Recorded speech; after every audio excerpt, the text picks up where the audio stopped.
Os pais da testemunha haviam se separado quando o rapaz era adolescente, tendo ele ido morar com a mãe logo após o ocorrido. Ele relata ter passado por vários eventos sobrenaturais. Várias vezes, quando estava lendo na sua cama, o quarto começava a ficar realmente congelante.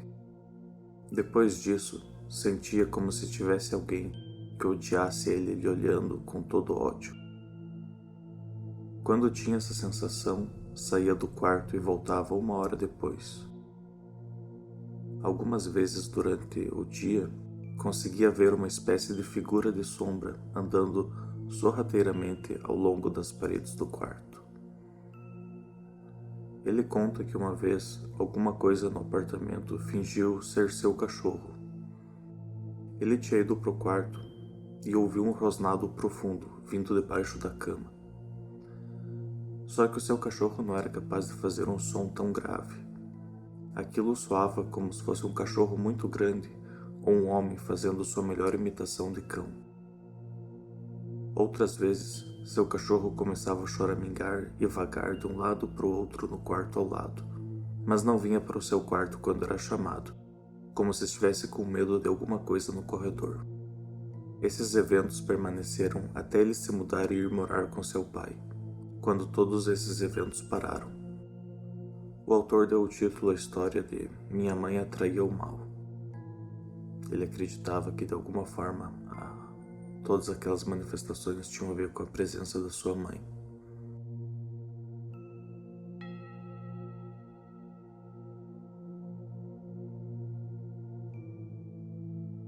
A testemunha estava de pé no quarto dos pais, conversando com seu pai, que já estava muito doente na época.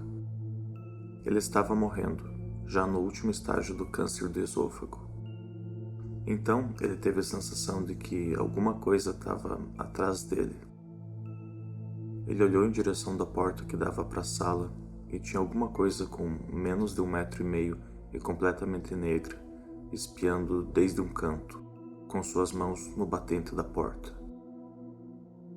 Ele correu na direção daquela coisa e ela escorregou para trás da porta. Quando a testemunha passou pela mesma porta, não tinha nada mais ali. Seu pai estava completamente confuso quando ele voltou para o quarto e lhe contou o que ele viu. As pessoas que estiveram na casa nos últimos dias do pai também viram a mesma coisa. A mãe do sujeito viu a figura múltiplas vezes em vários lugares até o pai falecer. Nunca mais viram nada daquilo.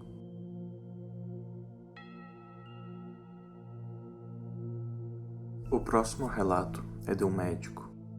Ele diz que ser parte da comunidade médica deu a ele a chance de avaliar padrões em todos os estágios da vida das pessoas, incluindo padrões que são vistos no fim da vida. Ele diz que muitos que trabalham em hospitais ou estiveram próximos de entes queridos quando eles estavam próximos da passagem para o grande desconhecido podem ter ouvido sobre o que ele vai relatar. Há um fenômeno particular que ocorre para as pessoas nesses últimos momentos, que seria o aparecimento de crianças correndo ao redor do leito de morte ou fora do quarto da pessoa. Esse fenômeno deve ser diferenciado do fenômeno de entes queridos falecidos visitando a pessoa dias antes dela morrer. Isso que ele diz ocorre horas, se não minutos antes das suas mortes. Conta que experimentou mais o fenômeno quando trabalhava na UTI, onde as pessoas estavam muito doentes. O que a maioria dos pacientes descrevia eram crianças alegres correndo ao redor da cama de maneira brincalhona, rindo ou apenas brincando. A maioria dos pacientes respondia isso chamando a enfermeira e perguntando: quem são essas crianças correndo aqui? Onde que estão seus pais? Deixando as enfermeiras que eram novas completamente apavoradas. Se eram enfermeiras experientes, elas já sabiam que o tempo do fim estava próximo e elas já comunicavam ao médico para que ficassem prontos. A literatura geralmente explica esse fenômeno pela falta de oxigênio no cérebro ou mudanças na química cerebral durante o processo de morte. Porém, o padrão é bastante reconhecível e a experiência é muito similar entre todas as origens culturais e idades. Quase todos os hospitais têm uma história sobre essas crianças. E se você está entrando no campo da medicina, diz o suposto médico, enfermagem ou outra profissão da saúde, você provavelmente ouvirá essas histórias. Então, se você estiver no turno na UTI e ouvir algumas risadas ou pezinhos correndo pelos corredores, se prepare, porque o chamado de código verde ou vermelho está prestes a soar no sistema do hospital.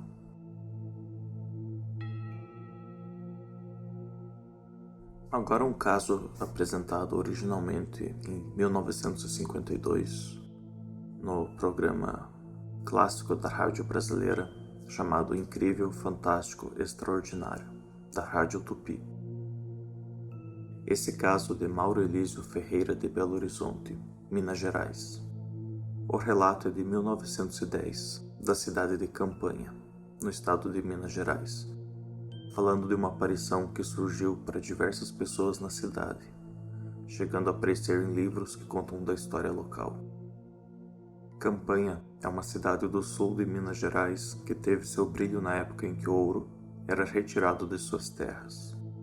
Lá morava Mauro, em 1910, quando ele presenciou um fato extraordinário, do qual não restam testemunhas, pois todos que acompanharam o fato já tinham falecido quando foi feito esse relato.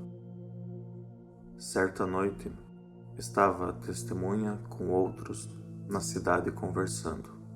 Tudo com muita calma, pois a cidade, após certa hora, não tinha vida, ficava silente e tranquila. Então se encaminharam para a estação, quando era quase hora de passar o trem das 10. Eles caminhavam tranquilamente quando a pessoa que estava ao seu lado chamou atenção para uma mulher que caminhava no sentido oposto ao deles. Na época, eles achavam muito estranho a mulher sozinha na rua àquela hora. O vulto da mulher ia se aproximando como se viesse ao encontro deles. Então, todos sentiram uma sensação estranha. Quando chegou a uns 4 metros do grupo, a mulher desceu da calçada e foi ao lado direito da margem, que era limitado pelo córrego de Santo Antônio. Eles puderam ver a mulher muito bem. Ela usava uma veste branca encardida como se fosse uma mendiga, e viram que ela caminhava ligeiro, como se parecesse deslizar sobre o chão. O mais assustador era que sua altura era realmente fora do comum. Ela teria uns 2 metros de altura. A estranha visão foi se afastando e desapareceu, confundindo-se com a sombra dos arbustos da rua. Na estação, comentaram esse fato com outros, mas acabaram deixando para lá. Porém, ficam sabendo que essa mesma aparição já tinha surgido para muitas pessoas da cidade, mas ninguém até a data tinha conseguido saber o que era aquilo.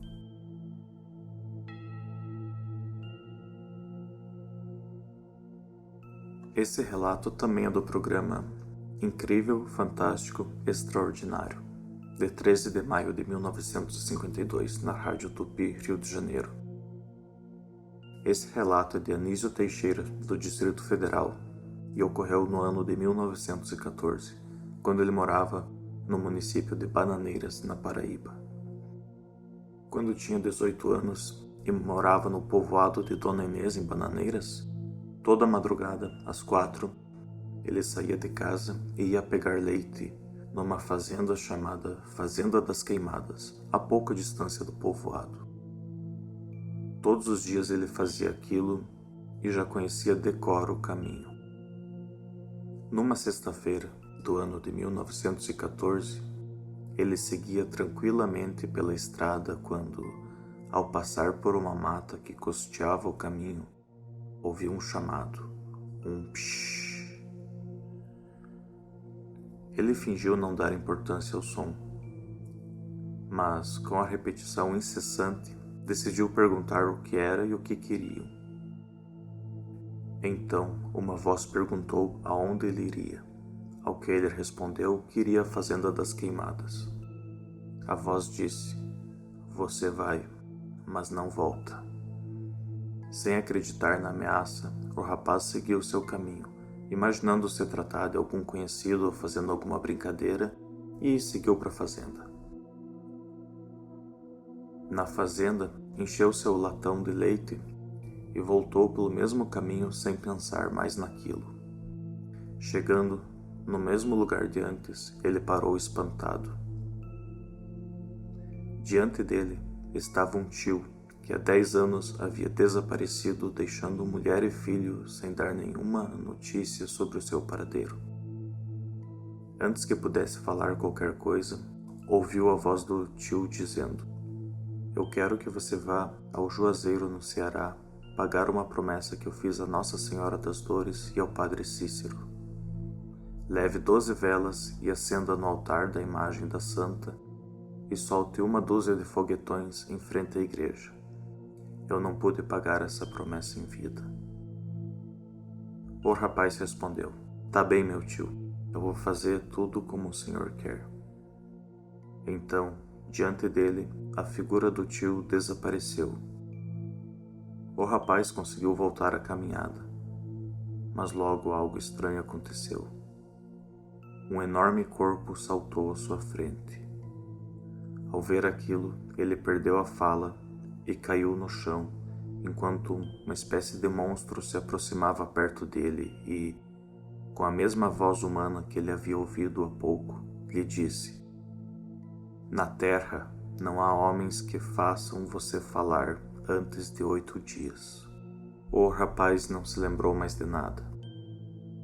Foi encontrado na estrada por um conhecido que correu avisar seus parentes que o buscassem ali. Ele parecia estar louco. Durante 8 dias foi necessária vigília contínua para que o rapaz não arrebentasse a cabeça de encontro ao chão ou às paredes da casa. Com os dentes cerrados, ele não dizia uma palavra e não comia o menor alimento. Seus olhos esbugalhados pareciam ver coisas assombrosas. Na outra sexta-feira, às 9 horas da manhã, como se nada tivesse acontecido, ele se sentou na rede e falou com voz fraca para a mãe que ele queria comer. Havia terminado o prazo marcado pela medonha aparição. Foi aí que ele conseguiu contar tudo o que aconteceu naquela noite. Logo em seguida, tratou de pagar a promessa em Juazeiro que seu tio havia lhe pedido.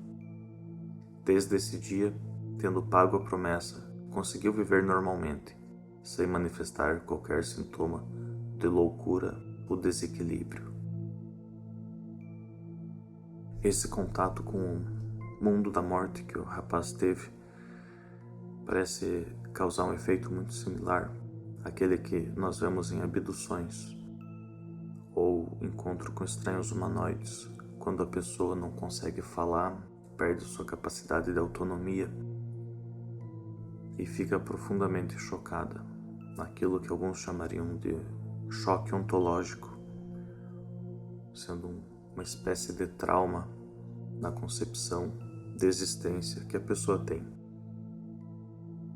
Nesse caso, não se tratava de um OVNI, de um humanoide estranho, mas causou um efeito terrível no homem. Muitos já devem ter ouvido histórias de pessoas que ficaram mudas ou permanentemente afetadas após terem tido a visão de algo que elas julgassem talvez que não devessem ter visto.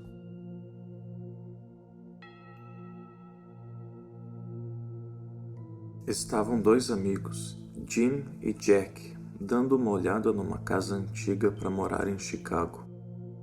Jim estava no primeiro andar quando Jack subiu para o segundo andar para ver como era aquela parte da casa. Quando Jim estava esperando por Jack, ele até deu alguns passos escada acima e viu o que ele descreveu como um homem na casa dos 40 anos de idade. Ele pensou que era só sua imaginação quando ouviu um barulho alto de estilhaço e então uma batida lá fora. Ele foi rapidamente lá para fora e viu Jack, seu amigo, deitado na grama. Quando Jack sentou, ele falou que pulou de uma janela porque ele tinha visto um homem andando na direção da parede e desaparecendo nela.